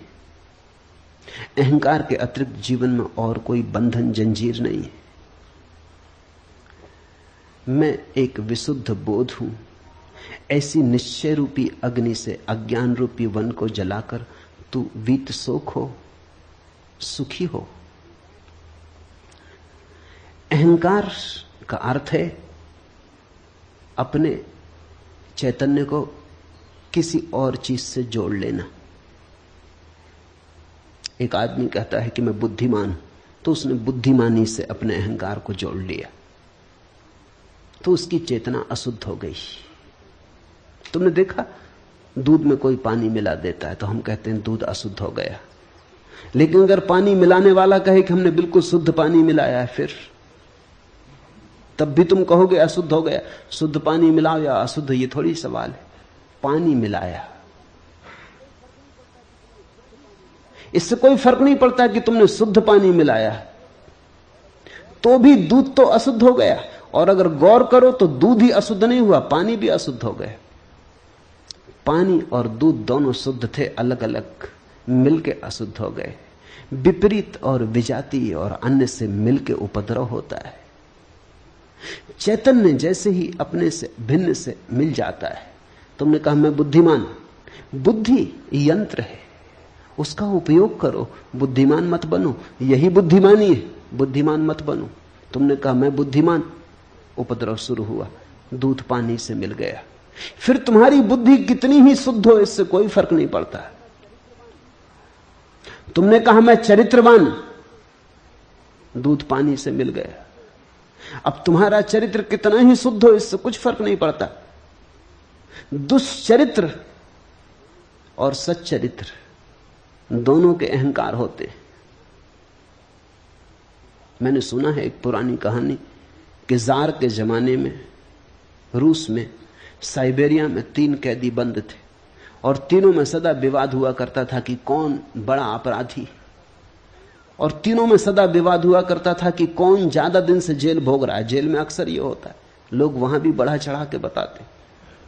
ऐसे नहीं कि तुम अपना बैंक बैलेंस बढ़ा चढ़ा के बताते हो और मेहमान आ जाते हैं तो घर में पड़ोस से फर्नीचर मांग के वो गलीचे बिछा देते हो, तुम ही धोखा देते हो। ऐसा नहीं, ऐसा नहीं है कि तुम ही दूसरों को देख के खूब जोर जोर से हरे राम करने लगते हो कि कोई आ जाए तो प्रार्थना लंबी हो जाती है, पूजा की घंटियां जोर से बजने लगती हैं, कोई ना आए जल्दी निपटा लेते हो।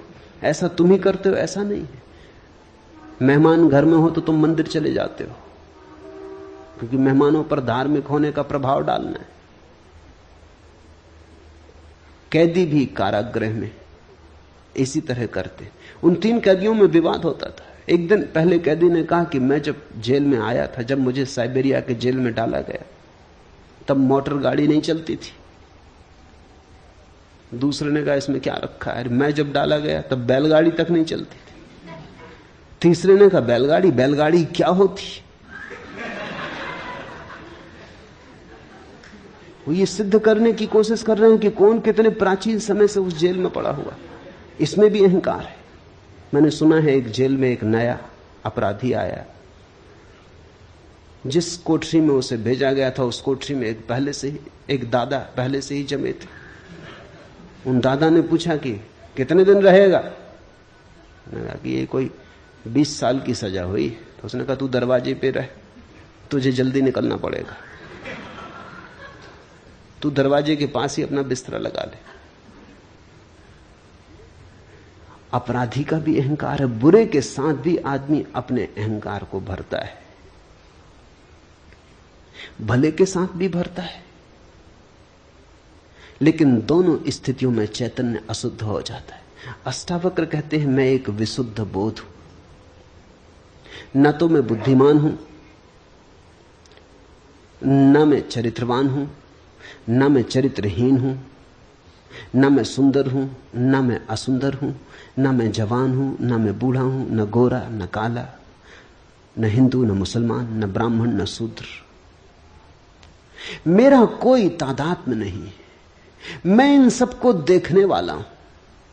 जैसे तुमने दिया जलाया अपने घर में, तो दिए की रोशनी टेबल पे भी पड़ती, कुर्सी पे भी पड़ती, दीवार पे भी पड़ती, दीवार घड़ी पे भी पड़ती, फर्नीचर पे, अलमारी पर, कालीन पर, फर्श पर, छप्पर पर, सब पे पड़ती। तुम बैठे तुम पे भी पड़ती। लेकिन ज्योति न तो दीवार है, न छप्पर है, न फर्श है, न टेबल है, न कुर्सी है। सब रोशन है उस रोशनी में, लेकिन रोशनी अलग है। शुद्ध चैतन्य तुम्हारी रोशनी है, तुम्हारा बोध है। वो बोध तुम्हारी बुद्धि पर भी पड़ता है, तुम्हारी देह पर भी पड़ता है, तुम्हारे कृत्य पर भी पड़ता है, लेकिन तुम उनमें से कोई भी नहीं हो। जब तक तुम अपने को किसी से जोड़ के जानोगे तब तक अहंकार पैदा होगा। अहंकार है चेतना का किसी अन्य वस्तु से तादात्म्य। जैसे ही तुमने सारे तादात्म्य छोड़ दिए, तुमने कहा मैं तो बस शुद्ध बोध, मैं तो शुद्ध बोध हूं, शुद्ध बुद्ध हूं, वैसे ही तुम घर लौटने लगे, मुक्ति का क्षण करीब आने लगा। अष्टावक्र कहते हैं विशुद्ध बोध हूं ऐसी धारणा, अहम एका विशुद्ध बोधा इति। ऐसे निश्चय रूपी अग्नि से। ये क्या है निश्चय रूपी बात? सुन के ये निश्चय न होगा, केवल बुद्धि से समझ के ये निश्चय न होगा। ऐसा तो बहुत बार तुमने समझ लिया, फिर भूल जाते हो। अनुभव से ये निश्चय होगा। थोड़े प्रयोग करोगे तो निश्चय होगा, प्रतीति होगी तो निश्चय होगा, और निश्चय होगा तो क्रांति घटित होगी। अज्ञान रूपी वन को जलाकर तू वीत सोख हुआ, सुख को प्राप्त हो, सुखी हो। जिसमें यह कल्पित संसार रस्सी में सांप जैसा भासता है, तू वही आनंद परमानंद बोध है। अतएव तू सुखपूर्वक विचर। यहां दुख का कोई कारण ही नहीं। तुम नाहक एक दुख स्वप्न में दबे और परेशान हुए जा रहे हो। दुख स्वप्न तुमने देखा? अपने ही हाथ छाती पर रख के आदमी सो जाता है, हाथ के वजन से रात नींद में लगता है कि छाती पे कोई भूत प्रेत चढ़ा। अपने ही हाथ रखे हैं छाती पर, उनका ही वजन पड़ रहा है, लेकिन निद्रा में वही वजन भ्रांति बन जाता। या अपना ही तकिया रख लिया अपनी छाती पर, लगता पहाड़ गिर गया। चीखता चिल्लाता, चीख भी नहीं निकलती, हाथ पैर हिलाना चाहता, हाथ पैर भी नहीं हिलते, ऐसी घबराहट बैठ जाती। फिर जब नींद भी टूट जाती तो भी पाता पसीना पसीना है। नींद भी टूट जाती है, जाग भी जाता है, समझ भी लेता है कोई दुश्मन नहीं, कोई पहाड़ नहीं गिरा, अपना ही तकिया अपनी छाती पे रख लिया कि अपने ही हाथ अपनी छाती पे रख लिए थे, तो भी सांस धक धक चल रही, जैसे मीलों दौड़ के आया हो। सपना टूट गया, फिर भी अभी तक परिणाम जारी। जिसको हम ये संसार के दुख कह रहे हैं वो हमारी ही बोध की भ्रांतियां हैं, जिसमें यह कल्पित संसार रस्सी में सांप जैसा भासता है। तुमने देखा कभी रस्सी पड़ी हो रास्ते पर अंधेरे में, बस सांप का ख्याल आ जाता, ख्याल आ गया तो रस्सी पर सांप आरोपित हो गया, भागे, चीख पुकार मचा दी। हो सकता है दौड़ने में गिर पड़ो, हाथ पैर तोड़ लो, तब बाद में पता चले कि सिर्फ रस्सी थी, बेनाहक दौड़े, लेकिन फिर क्या होता, हाथ पैर तोड़ चुके। लेकिन अगर तुम्हारे पास थोड़ा सा भी बोध का दिया हो, प्रकाश हो थोड़ा, तो अंधेरे से अंधेरी रात में भी तुम बोध के दिए से देख पाओगे कि रस्सी रस्सी है, सर्प नहीं। इस बोध में ही आनंद और परमानंद का जन्म होता है। अतएव तू सुखपूर्वक विचर। तेरे पास सूत्र है, तेरे पास ज्योति है, ज्योति को तूने नाहक के पर्दों में ढांका, पर्दे हटा, घूंघट के पट खोल, विचार के, वासना के, अपेक्षा के, कल्पनाओं के, सपनों के पर्दे हटाओ, वही हैं घूंघट। घूंघट को हटाओ, खुली आंख से देखो। लोग बुर्के ओढ़े बैठे, उन बुर्कों के कारण कुछ दिखाई नहीं पड़ता, धक्के खा रहे हैं, गड्ढों में गिर रहे हैं। वही आनंद परमानंद बोध है। अतएव तू सुखपूर्वक विचर। यत्र विश्वमिदं भाति कल्पितम रज्जु सर्पवत आनंद परमानंदा सा बोधस्त्वम सुखम चर। आनंद परमानंद बोधा त्वम सुखम चर। इस थोड़े से बोध को समझ लो, पकड़ लो, पहचान लो, फिर विचरण करो सुख में।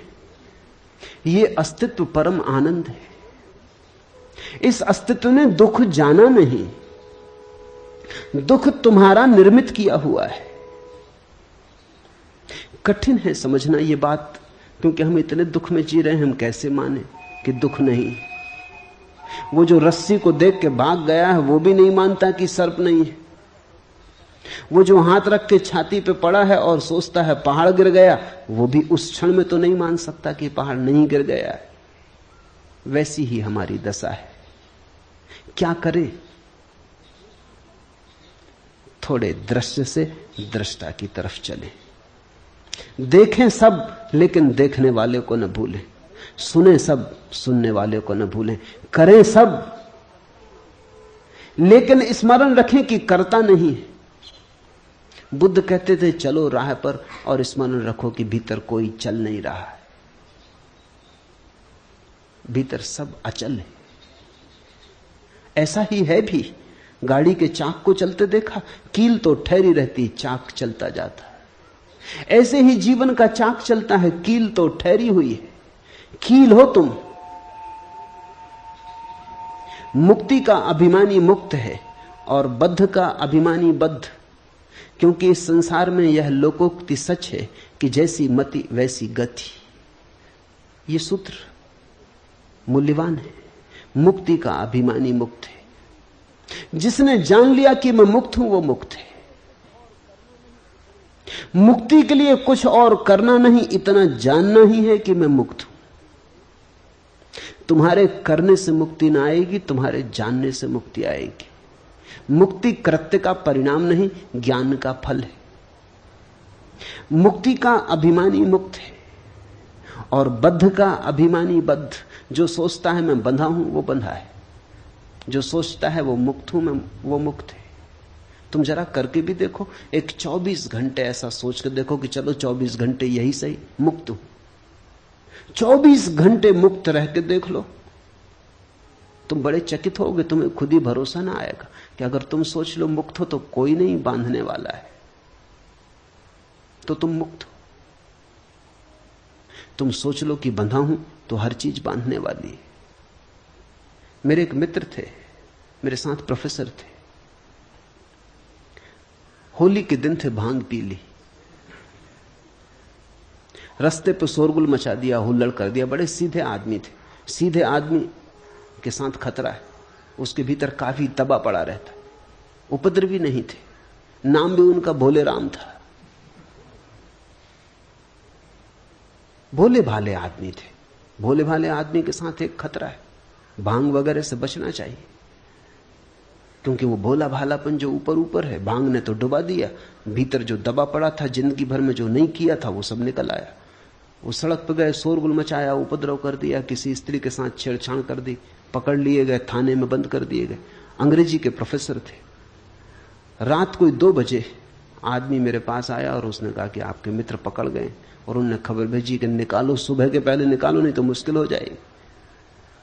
बामुश्किल उनको निकाल पाए। सुबह होते होते निकाल तो लाए, लेकिन वो ऐसे घबरा गए। सीधे साधे आदमी थे, वो ऐसे घबरा गए कि बस मुश्किल खड़ी हो गई। 3 महीने उन्होंने ऐसा कष्ट भोगा। सड़क से पुलिस वाला निकले कि वो छुप जाए, तो वो आ रहा पकड़ने। मेरे साथ एक ही कमरे में रहते थे। रात पुलिस वाला सीटी बजाए, वो बिस्तर के नीचे हो जाए, तुम कर क्या रहे हो? आ रहे हैं वो लोग। फिर तो हालत ऐसी बिगड़ गई कि वो ना मुझे सोने देना, खुद सोए। वो कहें जगो, सुना तुमने? वो लोग, हवा में खबर है, आवाज आ रही, रेडियो पर वो लोग यहां वहां से खबर भेज रहे हैं कि भोला राम कहां है। भोला राम, तुम सो जाओ। अभी सो कैसे जाएं, जीवन खतरे में। वो पकड़ेंगे, फाइल है मेरे खिलाफ। आखिर में इतना परेशान हो गया कि कोई रास्ता न देख के कॉलेज भी जाना उन्होंने बंद कर दिया। छुट्टी लेके घर बैठ गए। वो 24 घंटे एक ही रंग चलने लगा, जिसको मनोवैज्ञानिक पैरानॉइड कहते। वो पैरानॉइड हो गए, अपने भय से ही रचना करने लगे। भले आदमी थे, कभी सोचा भी नहीं था मैंने, लेकिन एक अनुभव हुआ कि आदमी क्या क्या कल्पना नहीं कर ले सकता है। दीवानों को वो कहें कान है, सब तरफ लोग सुन रहे हैं। कोई भी रास्ते पे चल रहा है तो वो उन्हीं को देखता हुआ चल रहा है। कोई किनारे पर खड़े होकर हंस रहा है तो वो भोला राम को देख के हंस रहा है। कोई बात कर रहा है तो वो उन्हीं के खिलाफ षड्यंत्र रच रहे हैं। सारी दुनिया उनके खिलाफ। फिर कोई उपाय न देख के मुझे एक ही रास्ता दिखाई पड़ा। एक परिचित मित्र थे, इंस्पेक्टर थे, उनको समझाया कि तुम आ जाओ एक दिन फाइल लेके। कोई फाइल हो तो हम ले आए, कोई फाइल है ना कुछ। इस आदमी ने कभी कुछ किया ही नहीं, सिर्फ एक दफा भंग पी, थोड़ा उधम मचाया, खत्म हो गई बात। अब इसमें कोई इतना शोरगुल नहीं। तो कोई भी फाइल ले आओ, कागज कोरे रख के आ जाना, मगर फाइल बड़ी होनी चाहिए, क्योंकि वो कहते हैं फाइल बड़ी और भोला राम का नाम लिखी होनी चाहिए। और तुम चिंता मत करना, 2-4 हाथ इनको रसीद कर देना और बांध भी देना हथकड़ी इनके हाथ में। और जब तक मैं तुमको 10,000 रुपया रुश्वत न दूं, इनको छोड़ने के लिए राजी मत होना, तभी शायद ये छूटे। लाना पड़ा। उन्होंने 2-4 हाथ उनको लगाए। जब उनको हाथ लगाए तब वो बड़े प्रसन्न हुए। वो कहने लगे मुझसे, अब देखो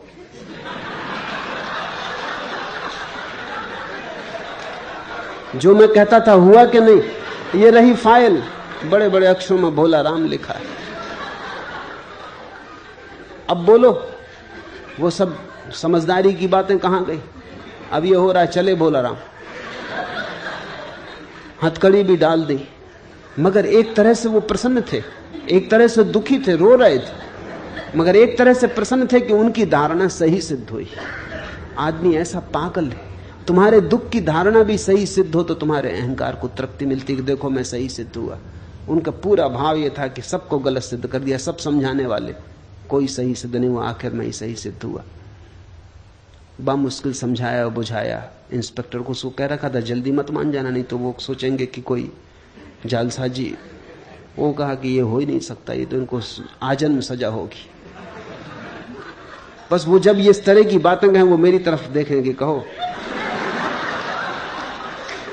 बहुत मुश्किल से समझा बुझा के हाथ पैर जोड़ के नोट की गड्डियां उनको दी। फाइल जलाई सामने, उस दिन से भोला राम मुक्त हो गए, ठीक हो, सब खत्म हो गया मामला। करीब करीब ऐसी अवस्था है।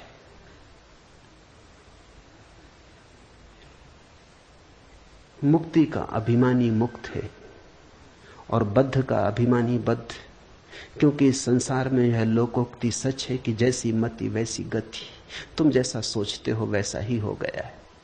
तुम्हारे सोचने ने तुम्हारा संसार निर्मित कर दिया है। सोच को बदलो, जागो और ढंग से देखो। सब यही रहेगा, सिर्फ तुम्हारे देखने, सोचने, जानने के ढंग बदल जाएंगे और सब बदल जाएगा। मुक्ताभिमानी मुक्तो ही बद्धो बद्धाभिमान्यपि किम वदन्ति है सत्ययम या मतिसा गति भवेत, या मतिसा गति भवेत। तो जैसा सोचो, जैसी मति वैसी गति हो जाती। आत्मा साक्षी है, व्यापक है, पूर्ण है, एक है, मुक्त है, चेतन है, क्रिया रहित है, असंग है, निष्प्रह है, शांत है। वह भ्रम के कारण संसार जैसा भासता है। साक्षी, व्यापक, पूर्ण। सुनो इस शब्द को। अष्टावक्र कहते तुम पूर्ण हो। पूर्ण होना नहीं है, तुम में कुछ भी जोड़ा नहीं जा सकता। तुम जैसे हो परिपूर्ण हो। तुम में कुछ विकास नहीं करना है, तुम्हें कुछ सोपान नहीं चढ़ने, तुम्हारे आगे कुछ भी नहीं है। तुम पूर्ण हो, तुम परमात्मा हो, व्यापक हो, साक्षी हो, एक हो, मुक्त हो, चेतन हो, क्रिया रहित हो, असंग हो। किसी ने तुम्हें बांधा नहीं, कोई संग साथी नहीं, अकेले हो, परम एकांत में हो, निष्प्रह हो। ऐसा होना नहीं है, यही फर्क है अष्टावक्र के संदेश का। अगर तुम महावीर को सुनो तो महावीर कहते ऐसा होना है।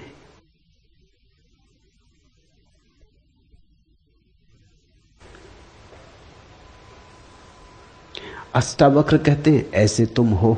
ये बड़ा फर्क है, ये छोटा फर्क नहीं। महावीर कहते हैं असंग होना है, निष्प्रह होना है, पूर्ण होना है, व्यापक होना है, साक्षी होना है। अष्टावक्र कहते हैं तुम ऐसे हो, बस जागना है, ऐसा आंख खोल के देखना है। अष्टावक्र का योग बड़ा सहज योग है। साधो सहज समाधि भली, तू कूटस्थ बोधरूप अद्वैत आत्मा का विचार कर।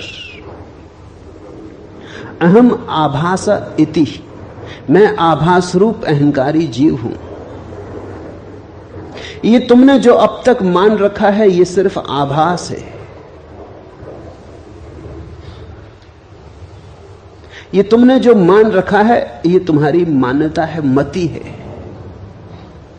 यद्यपि तुम्हारे आसपास भी ऐसा ही मानने वाले लोग हैं, इसलिए तुम्हारी मति को बल भी मिलता है।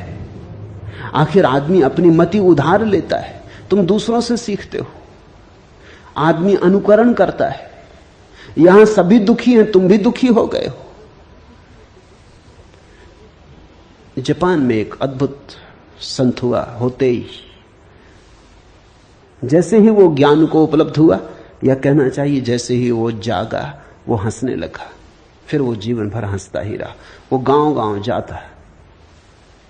होते ही को जापान में लोग हंसता हुआ बुद्ध कहते। वो बीच बाजार में खड़ा हो जाता और हंसने लगता। फिर तो उसका नाम दूर दूर तक फैल गया। लोग उसकी प्रतीक्षा करते कि होते ही कब आएगा। उसका कोई और उपदेश न था, वो बस बीच बाजार में खड़े होकर हंसता। धीरे धीरे भीड़ इकट्ठी हो जाती और लोग भी हंसने लगते।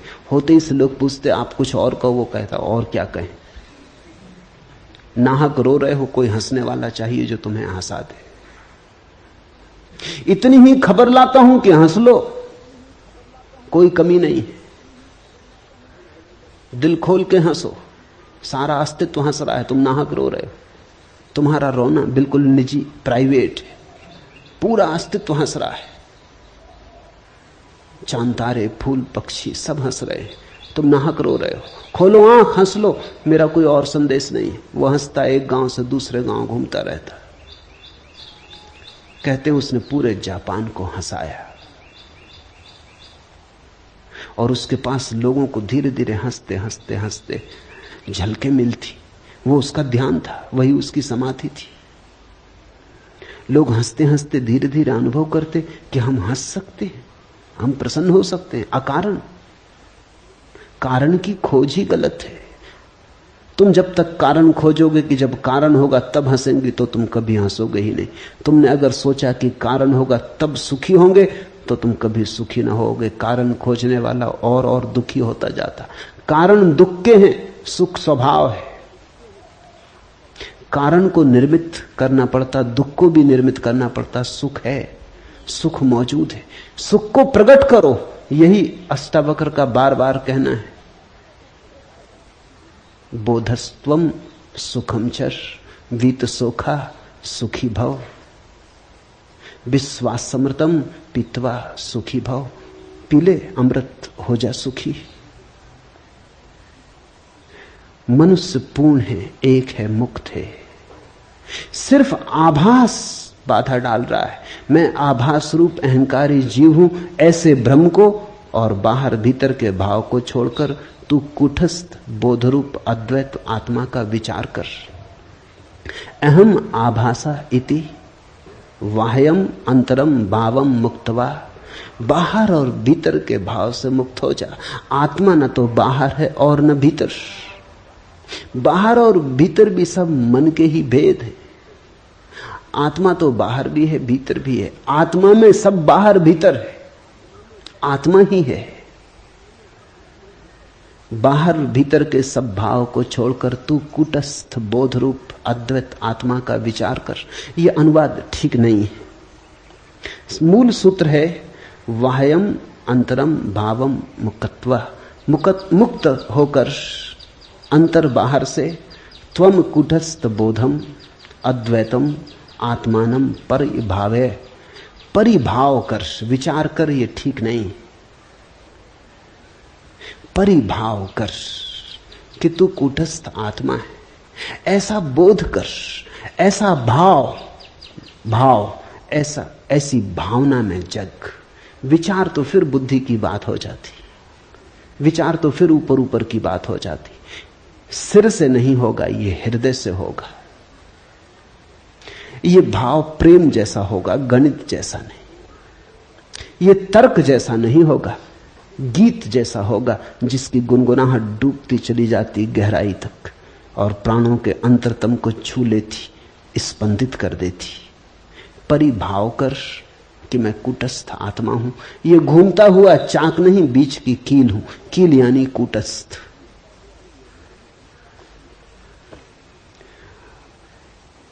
तुम जब तक सोचते हो पृथ्वी पर हो, पृथ्वी पर हो। जिस क्षण तुमने तैयारी दिखाई, जिस क्षण तुमने हिम्मत की, उसी क्षण आकाश में उड़ना शुरू हो सकता है।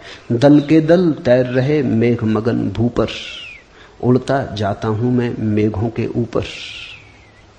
एक अजब लोक खुला है मेरे आगे, कोई सपना विराट सोए में जागे। कहां उड़ जाता है समय सिंधु घर घर। गाड़ी जो अंधी घाटी में बर्फीली, उर्मिल धाराओं में मछली चमकीली। धसता जाता हूं पैनिल तम के भीतर, कोसों तक लाल परधी सूरज को घेरे। छलक रहा इंद्रधनुष पंखों पर मेरे, यहां वहां फूट रहे रंगों के निर्झर। ठहरी सी नदी कहीं, उड़ते से पुल हैं, धाराओं पर धाराएं आकुल व्याकुल हैं। गलगल कर बहे जा रहे नभ में भूधर, गांव पर गांव धवल जंगल कांसों के। उगते ये तरु अनंत किसकी सांसों के। एक दूसरी धरती बना हुआ है अंबर, दल के दल तैर रहे मेघ मगन भू पर। उड़ता जाता हूं मैं मेघों के ऊपर। एक अजब लोक खुला है मेरे आगे, कोई सपना विराट सोए में जागे। जागो, सपना खूब देखा, अब जागो। बस जागना कुंजी, कुछ और करना नहीं। न कोई साधना, न कोई योग, न आसन, बस जागना। हरिओम तत्सत।